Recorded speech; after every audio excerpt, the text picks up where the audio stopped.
Olá, crianças, tudo bem com vocês? Espero que sim. Hoje, na nossa aula de História, faremos das páginas de 20 a 24. Não esqueçam de colocar a data nas páginas, ok?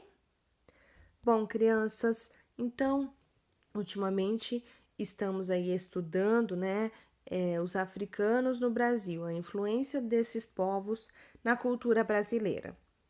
Eu farei aí os comentários necessários, tá? Portanto, acompanhe a leitura por gentileza. No passado, muitos africanos foram retirados à força de seus lares na África e então escravizados. Fora do lugar de origem, na maior parte das vezes perdiam o contato com os familiares. Para os portugueses e para outros europeus, o comércio de africanos escravizados era uma grande fonte de lucro. Então, pessoal, como nós já estamos aí tratando desse assunto há alguns dias, né? Os africanos eram pessoas nascidas no país, né, África, e que eram vendidas para trabalhos braçais para outros lugares do mundo, tá? Infelizmente, o Brasil, de todos os africanos que eram vendidos, 40% era para o Brasil. Isso é uma grande quantidade. Então, por exemplo, a cada 100 africanos vendidos, 40 era apenas para o Brasil. Por quê? Porque os portugueses precisavam extrair daqui as riquezas e não tinha quem fizesse esse trabalho, né? Já que com o índio não deu certo, eles passaram a escravizar aí os africanos, né? Infelizmente, vocês podem pensar aí numa pessoa sendo vendida como um objeto que não tinha condições humanas de trabalho, não tinha roupa, não tinha comida de qualidade, né? Eram assim descartados quando não serviam mais. Então é uma situação muito triste. Continuando aí.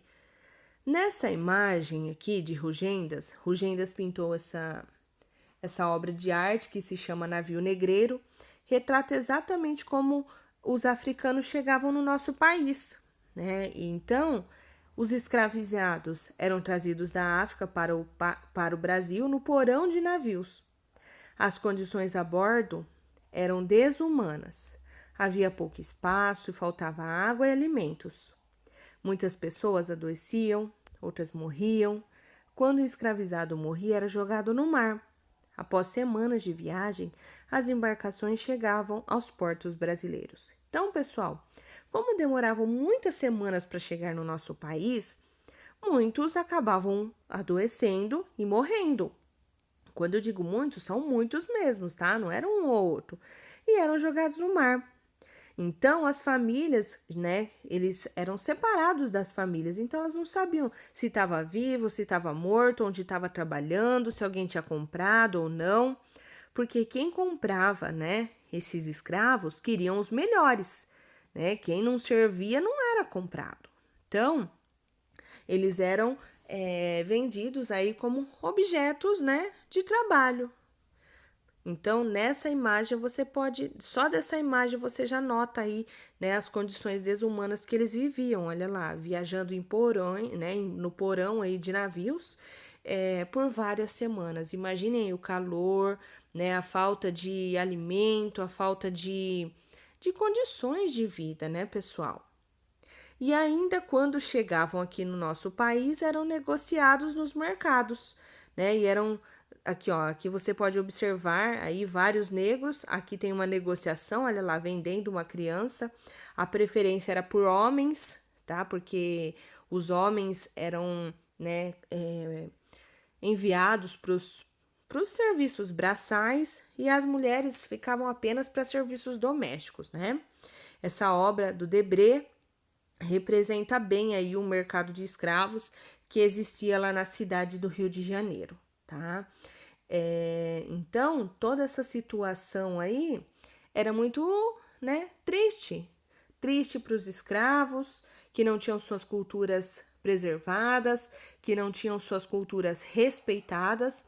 E quando eles chegavam aqui, pessoal, eles eram obrigados, tá, a serem católicos e também eram obrigados a não, assim, não realizar rituais da sua própria cultura. Então, assim como os portugueses fizeram com os índios, né, de não respeitar ali as etnias daquele povo, eles também faziam isso com os escravizados, né? Eles impunham o que eles acreditavam e o escravo, além de ser escravo, também tinha que aceitar todas essas regras, tá? E por isso muitos acabavam fugindo, não queriam morar nessas condições, mas eu falarei disso um pouquinho mais à frente, ok? Bom, na página 21, eu tenho uma atividade aí que vocês devem realizar com muito capricho, tá? E tá muito facinha e retrata a situação, né, dos diferentes tipos de trabalhos que os escravizados realizavam aqui. Então, todas essas imagens foram pintadas por Debré. Essa aqui em 1822, 1823, 1824 e 1827. E todas elas retratam trabalhos de escravos. Então, olha aqui, esses aqui trabalhando aí na moagem de cana, né? Que era tudo manual, não tinha maquinário naquela época. Aqui, como eu disse para vocês, olha aí, as mulheres, elas viravam escravas domésticas que realizavam serviços domésticos, né? Na casa aí das senhoras, né? As esposas dos grandes fazendeiros. Aqui, olha lá, na construção, né, das ruas aí, vendendo de porta em porta. Então, eram serviços considerados inferiores, que o homem branco não faria de jeito algum e que por isso eles compravam os escravos para realizar esses serviços que eles consideravam inferiores. Essa é a palavra, ok? Fácil, hein? Bom, na página 22, força e resistência. No decorrer da história, os africanos e os descendentes deles mostraram de muitas formas que não aceitavam a escravidão. A maior prova dessa resistência foram os quilombos. Nossa, professora, o que é quilombo? Aqui está explicando o que é quilombo, olha lá. Lugares onde escravizados se abrigavam após as fugas. Nesses locais, africanos e afro-brasileiros procuravam viver de acordo com a própria cultura. Também índios fugiam para esses colombos, não está escrito aí, mas os índios também fugiam para esses colombos, né? Esses quilombos, tá, pessoal? Então, quilombo era como se fosse um esconderijo, né, que os africanos tinham e que se eles conseguissem fugir, né, das fazendas que eles moravam, que eram obrigados a trabalhar, eles fugiam para esses quilombos, para essas áreas onde eles podiam ali se alimentar, cultivar o seu próprio alimento, continuar ali com a sua cultura. Então imaginem uma aldeia, né, de pessoas que fugiam das fazendas e iam para essas aldeias. Isso é um quilombo, tá? Tô dizendo com essas palavras para vocês imaginarem melhor. E nesses quilombos chegaram-se aí a ter de até 60 mil pessoas. Por quê? Porque eles fugiam e iam para esses locais, né, justamente para sair daquelas condições precárias que eles viviam nas fazendas. Ali eles eram livres, nesses quilombos, né? Lembrando que eles eram fugitivos. Muitas vezes, né, os homens brancos, né, os que cuidavam dos escravos, tentaram invadir esses quilombos, porque eles sabiam que tinha negro escondido nesses lugares. Então, eles tentavam invadir. Pela pesquisa que a professora fez, foram 66 ataques no Quilombo dos Palmares, que é um dos mais famosos e que nós falaremos agora, ok? Havia quilombos em todas as regiões do Brasil. O mais famoso foi o Quilombo dos Palmares, que foi esse que a professora acabou de falar, localizado na Serra da Barriga, atual estado de Alagoas. Então, pessoal, o Quilombo dos Palmares, ele era o mais famoso e ele era o maior também, né? Então, ele tinha ali um líder, né, que com o tempo acabou morrendo e quem ficou no lugar desse líder foi o Zumbi dos Palmares. O Zumbi dos Palmares era um escravo, né, negro, óbvio, e ele nasceu da mãe dele ali, óbvio também, ele nasceu, só que ele nasceu livre, a mãe dele era escrava, só que o Zumbi nasceu na época que já tinha sido decretada a Lei Áurea, ou seja, ele nasceu livre. Porém, pessoal, ele nasceu livre, mas a mãe dele era uma escrava, então um padre acabou criando ele, batizou ele como Francisco.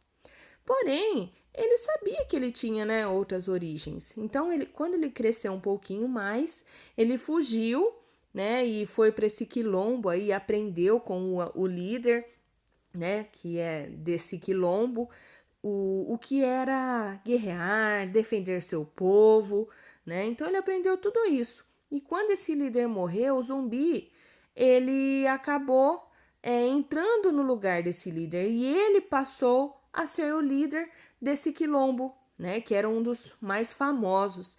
E Zumbi significa aquele que nunca morre, porque ele era corajoso, ele era combatente, então ele lutava ali pelo seu povo, por condições de vida, ajudava outros escravos a. Ele queria fazer uma revolução para que os escravos não vivessem mais aquela vida, né, de sofrimento, de aquela vida desumana que eles viviam nas senzalas, né, com alimento, com comidas precárias, né, e isso. Então, por isso que ele se tornou muito famoso, tá?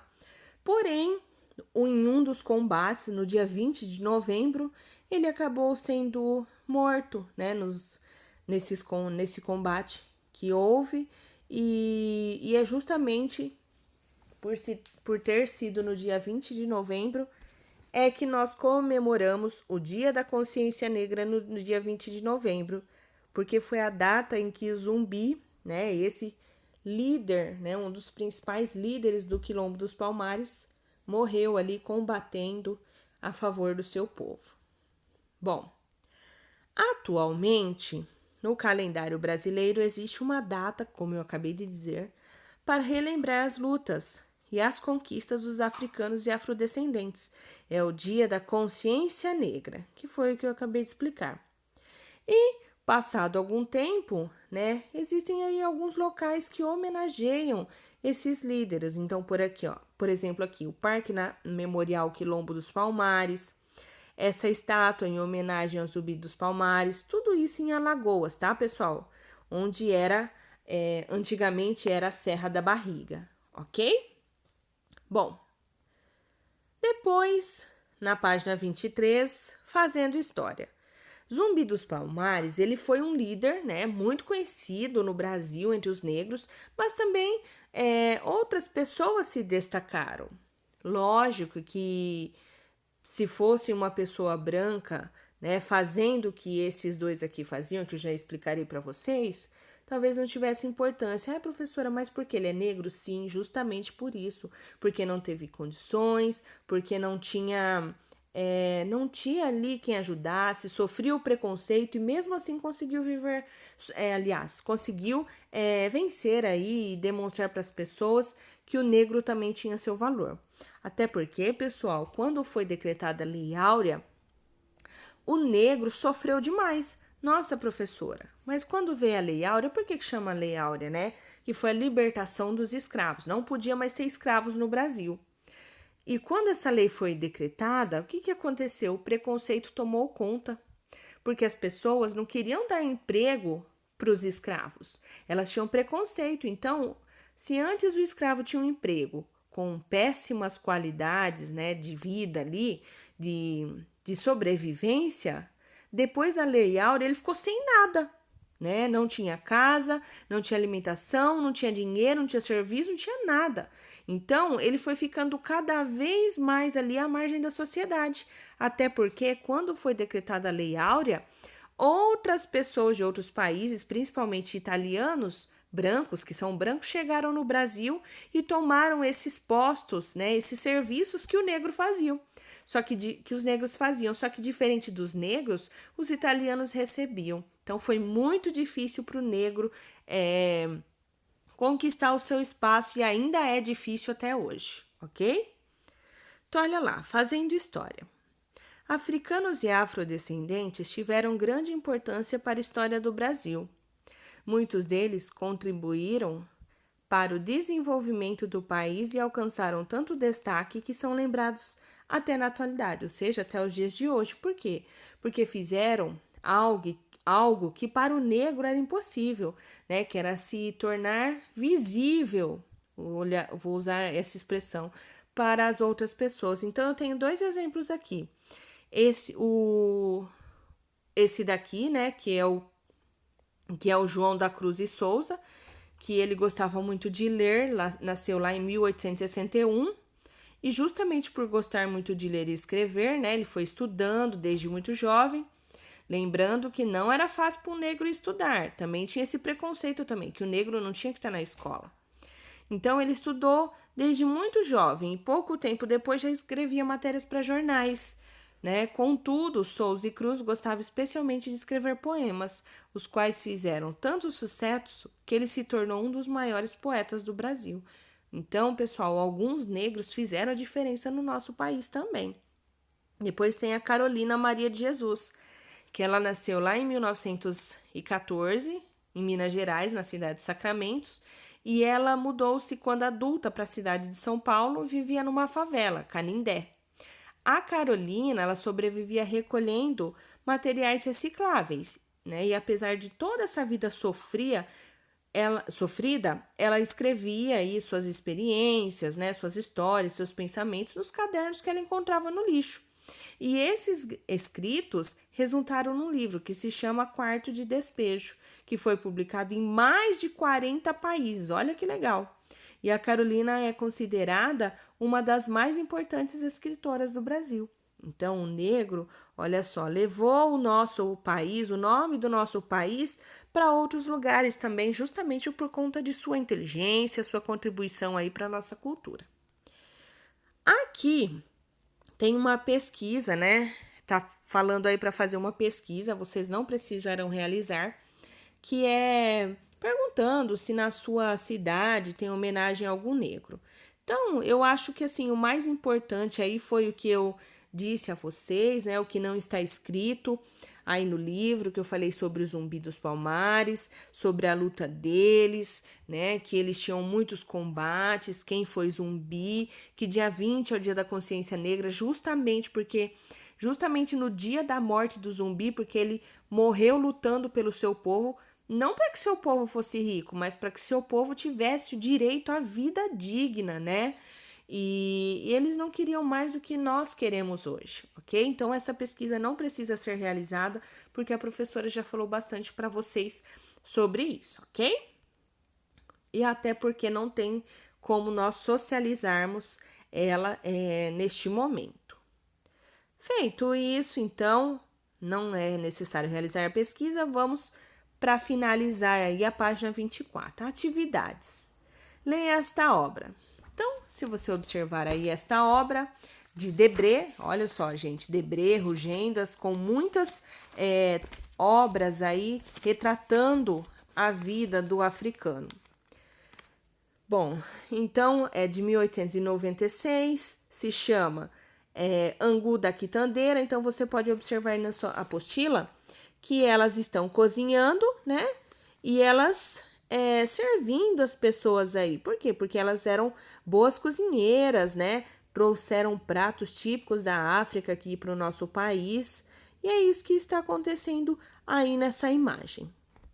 Com base na leitura da imagem, marque um X, né, nas respostas corretas aí. Então, a letra A, vocês podem ler e responder. A letra B, você tem que observar a figura da página 15, essa figura aqui, ó. Essa figura. Então, você observará esta figura aqui, aí na sua apostila na página 15, e a figura da página 24, para poder responder a letra B, ok? Então, tem que olhar as duas figuras. Retome a página 15 do livro e observe a imagem do tabuleiro da baiana. Tabuleiro é a mesa dela, tá? O que as duas imagens têm em comum? Ou seja, o que tem na mesa, no tabuleiro dessas dessas africanas? E no da baiana lá da página 15? Mostra comércio de escravizado ou elas mostram, né, a cultura afro-brasileira, ok? Referente à culinária, claro, né? Porque tá falando de comida. 2. Desembaralhe as sílabas para formar palavras e escreva-as nas linhas a seguir. Fácil, hein, pessoal? Essas duas palavras aqui eu já citei elas na explicação, vocês desembaralharão. Nossa Senhora! Enrolei a língua aqui. Vocês colocarão as sílabas em ordem, porque elas estão todas misturadas, e descobrirão quais palavras eu posso formar aí, certo? Depois disso, leiam a frase e complete a frase com essas duas palavras, ok? Fácil, fácil, fácil. Qualquer dúvida, estou à disposição. Espero que tenham gostado, tá?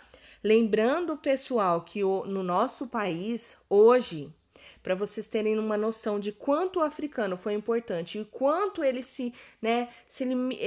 trouxe aí a contribuição do seu povo para o nosso país, a cada 100 brasileiros, 54 são negros, ou seja, 54% do nosso país, mais da metade é negro. E é justamente, por serem seres humanos como nós, que nós devemos e temos o dever aí, eles têm o direito e nós temos o dever de respeitá-los como pessoas e cidadãos que contribuíram para a formação da nossa cultura, ok? Qualquer dúvida, estou à disposição. Um beijo, fiquem com Deus.